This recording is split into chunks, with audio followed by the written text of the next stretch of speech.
Hey guys, Mr. Bruss here again. I have another winner's activity for you today, and our winner's activity today is going to involve fractions. We're going to specifically focus on equivalent fractions today. So I'm going to show you an activity you can do at home that's a lot of fun, and it's going to use one of these.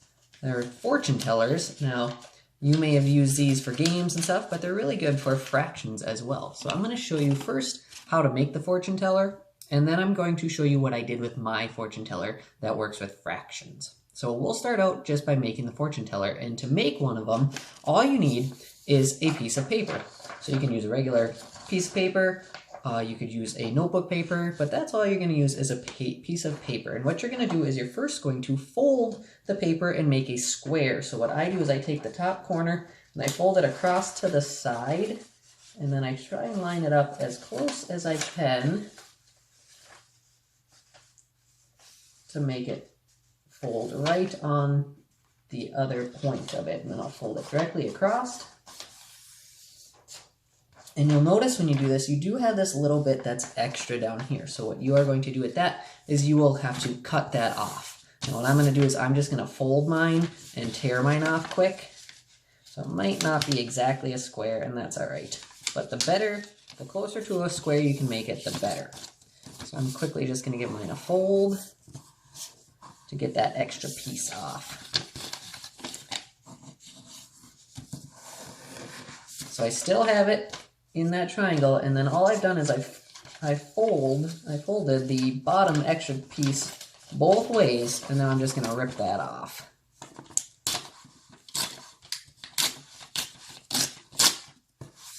All right, there we go. So I got a little bit left up here, but that's all right. There we go. So here's mine. I folded it just like that. And now what I need to do is I'm going to open it back up, and I'm going to fold the other two from where my crease was, my fold. I'm going to touch those two to give it a fold the other way across my square as well.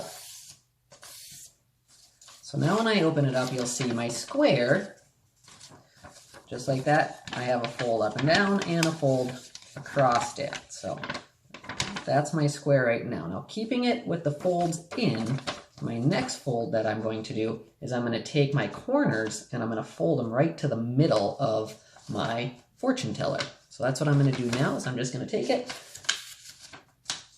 fold it straight down to the middle so that my point goes right into the middle. Just like that, and then I'll do that for all four corners right now. So you can go ahead and do that on yours. Fold all four of your corners right to the center.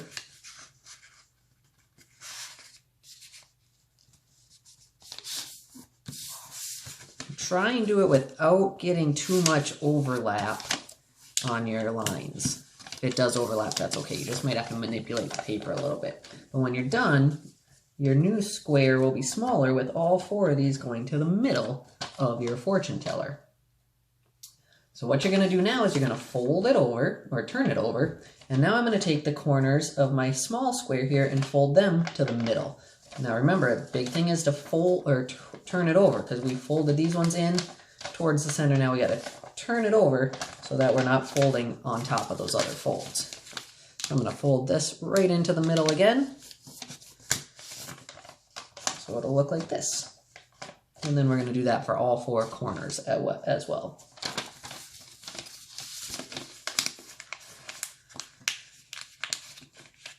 Sometimes the paper kind of sticks a little bit, so you kind of have to manipulate the paper a little bit. It's a nice thing with paper is you can move it where you need it if it does kind of bind up on you when you're folding.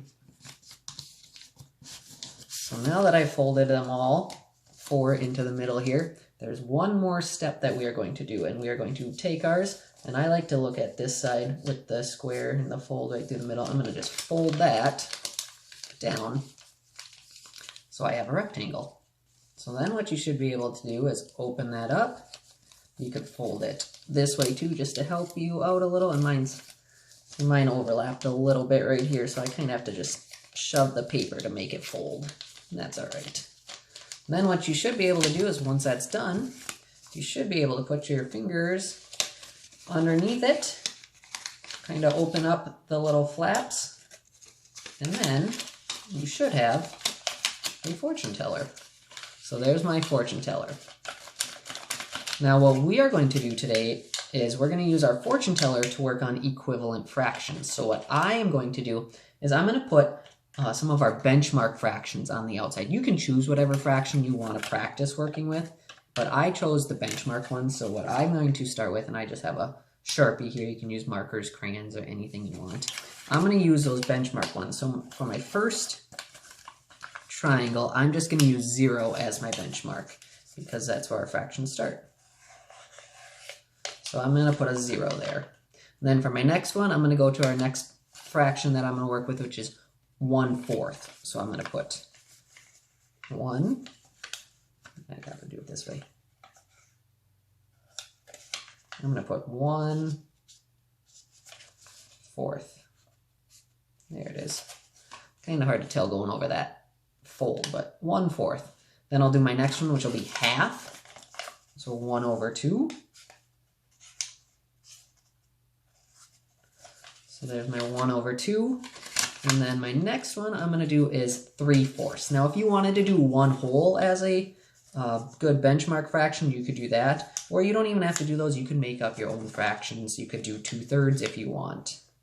You could do 1/5, 1/6. Those are all fractions that you could work with. So I've made mine. I've got 0, 1/4, 1/2, and 3/4 on mine. But you notice there's nothing in the middle of my fortune teller.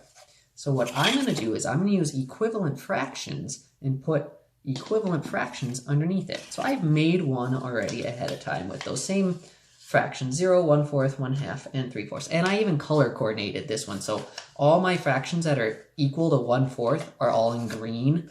All my fractions that are equal to 1/2 are all in blue. Same with 3/4. They're all going to be in red. And my purple ones will all be equal to 0.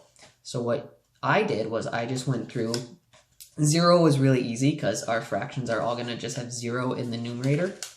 But when I opened it up, if I were doing 1/4, when I opened up the 2 fractions that were equal to 1/4, I put right underneath it. So on the 2 tabs underneath. So this one was 2/8 and 3/12. What I did here was I just multiplied by 2. So when we do equivalent fractions, the rule is always whatever you do to the numerator, you must do to the denominator. So for 1/4, I just multiplied by 2. So I'm going to do that. 1 times 2 was 2, and 4 times 2 would be 8. So I would have 2/8 is equivalent. This one I multiplied by 3's. 1 times 3 was 3, and 4 times 3 gave me 12 to be 3/12. And then if you open those up, I did even more equivalent fractions underneath, still being equal to our original 1/4. So I did that for all of them. 1/2, my blue one here, I did it equal to 1/2. So my 2 underneath it, 2/4, 3/6. And then if I opened up both of those tabs, I had 4/8 and 5/10. They're equal to our original 1/2. So it's kind of a fun way to do fractions and show equivalent fractions that on my fortune teller, I can keep opening it up and going further and further. 1/4 is the same as 2/8 and 3/12, which is the same as 4/16 and 5/20. They all equal 1/4 if you simplify them. So it's a fun way. You can use this at home. You can change the fractions like I said. You could just pick random fractions if you want to. It's a good way to